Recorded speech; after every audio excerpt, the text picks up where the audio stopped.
حضرت شفیق رحمۃ اللہ بیان کرتے ہیں، حضرت عبداللہ بن مسعود رضی اللہ تعالیٰ عنہ ہر جمعرات لوگوں کو واعظ و نصیحت کیا کرتے تھے۔ کسی آدمی نے ان سے کہا، ابو عبد الرحمن، میں چاہتا ہوں کہ آپ ہر روز ہمیں واعظ و نصیحت کیا کریں۔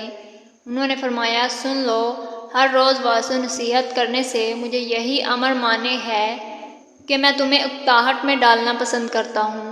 میں واعظ و نصیحت کے ذریعے تمہارا ویسے ہی خیال رکھتا ہوں جیسے رسول اللہ صلی اللہ علیہ وآلہ وسلم اس اندیشے کے پیش نظر کہ ہم اکتا نہ جائیں ہمارا خیال رکھا کرتے تھے۔ مشکوٰۃ المصابیح حدیث نمبر 207۔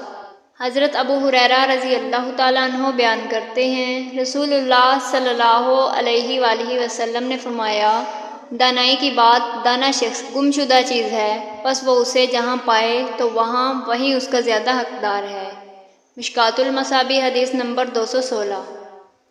حضرت علی رضی اللہ تعالیٰ عنہ بیان کرتے ہیں، رسول اللہ صلی اللہ علیہ وآلہ وسلم نے فرمایا، قریب ہے کہ لوگوں پر ایک ایسا دور آئے گا جب اسلام کا صرف نام اور قرآن کا صرف رسم الخط باقی رہ جائے گا۔ ان کی مساجد آباد ہوں گی لیکن وہ ہدایت سے خالی ہوں گی۔ ان کے علماء آسمان تلے بدترین لوگ ہوں گے۔ ان کے پاس سے فتنہ ظاہر ہوگا اور انہی میں لوٹ جائے گا۔